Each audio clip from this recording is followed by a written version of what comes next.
ज़कात मौलाना साहब ऐं वरी ख़ुम्स था चऊं, वरी ख़ैरात बि चऊं था ऐं सदको बि चऊं था, इहे 3-4 शयूं आहिनि, इनखे प्लीज़ तव्हां डिफ़ाइन कयो।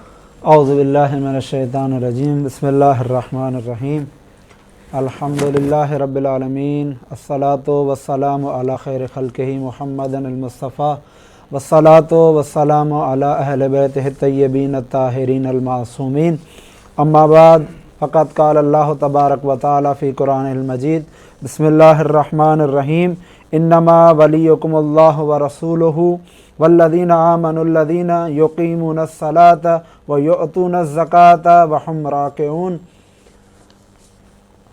यकीनन माह मुबारक रमज़ान अल्लाह तबारक व तआला जो उहो महीनो आहे जंहिं महीने में इंसान हर लिहाज़ सां ख़ुदा जी क़ुर्बत हासिल करणु चाहे थो।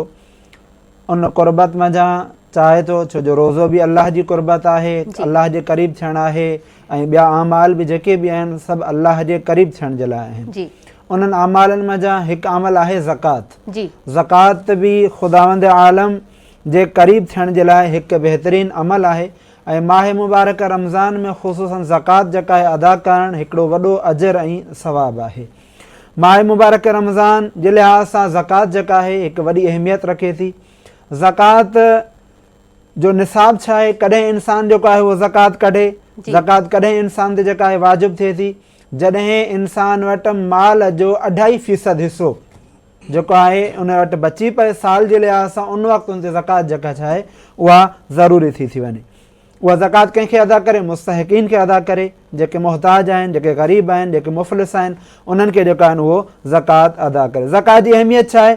रमज़ान में ज़कात जो फ़क़ति रमज़ान में छो इंसान चवंदा आहिनि जेके सभु ज़कात कढो ऐं ॿियनि ॾींहंनि में ज़कात छो न कढो? रमज़ान मुबारक में इन करे चवंदा आहिनि छो जो रमज़ान में हिकु नेकी 10 नेकिन या 7 नेकिन जे सवाब जे बराबरि आहे।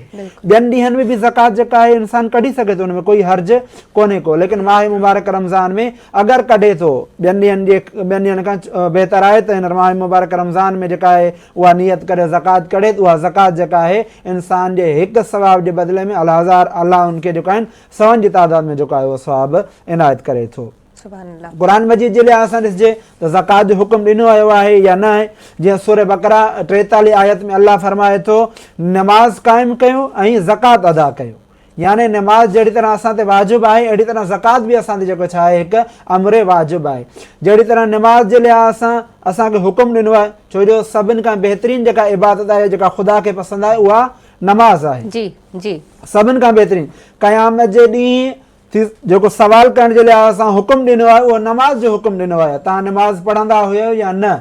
यानी क़ुरान मजीद में इन्हनि ॿिनि शयुनि जो ज़िक्र थियल आहे, हिकु नमाज़ जो, ॿियो ज़कात जो। यानी तव्हां ते जहिड़ी तरह नमाज़ फ़र्ज़ु आहे अहिड़ी तरह तव्हां ते ज़कात बि जेका आहे फ़र्ज़ु आहे। ख़ुदा जो दीन तमामु आसान आहे, असां हुनखे ॾुखियो बणायो आहे।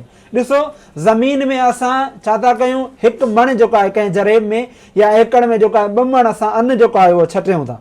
ख़ुदा छा थो करे, उन मां जेको आहे वधाए करे हिकिड़े जरे मां 20 मण अनायत करे थो, हिकिड़े एकड़ मां जेको आहे 50 मण जेको आहे अन्न जेको आहे असांखे मिले। हाणे ख़ुदा उन मां घुरे छा थो? उन ज़कात मञा, छो जो ज़कात जे निसाब जे लिहाज़ सां 2 क़िस्मनि जी जेको आहे हुकुम आहे। हिकु आहे नहरी पाणी जंहिंसां जेको पंहिंजो वाह या शाख या दरिया जे पाणी उनजो ज़कात जो अलॻि जेको आहे निसाब आहे, ऐं ॿियो पाणी जेको ट्यूबवेल जो आहे उनजो निसाब जेको आहे अलॻि आहे। लेकिन थोरे लिहाज़ सां जेकॾहिं हुकुम मां कढां त ख़ुदा 20 मणनि ते तव्हांखां 2 मण घुरे थो, इहो ज़कात आहे।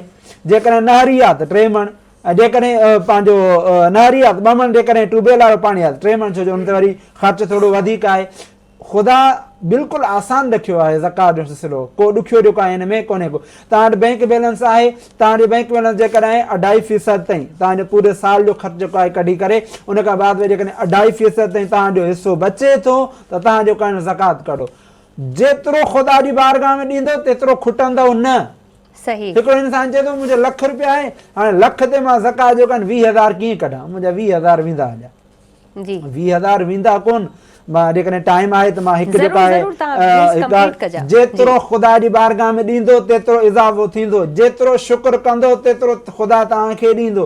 हज़रत मूसा अलैहिस्सलाम जो हिकु दौरु आहे, मुख़्तसिर तौर ते बिल्कुलु। हज़रत मूसा अलैहिस्सलाम हिकु दफ़ा रस्ते सां गुज़रनि पिया, ॾिठो हिकिड़ो फ़क़ीर आहे वेठो आहे, उनजे जिस्म ते जेको आहिनि उहो लिबास आहे, लेकिन ख़ुदा जी बारगाह में ख़ुदा तो मूंखे ग़रीब बणाए छॾियो, तो मूंखे मुहताज बणाए छॾियो, तो मूंखे मुफ़लिस बणाए छॾियो, हर कंहिंजो मुहताज कराइनो अथई। बसि हज़रत मूसा अलैहिस्सलाम उनजी जेका आहिनि ॻाल्हि ख़ुदा ते पहुचाए, ख़ुदा जी फ़रियाद आहे त मां मुफ़लिस आहियां, ग़रीब आहियां, मिसकीन आहियां, लिहाज़ा मूंखे जेको आहिनि अमीर कर।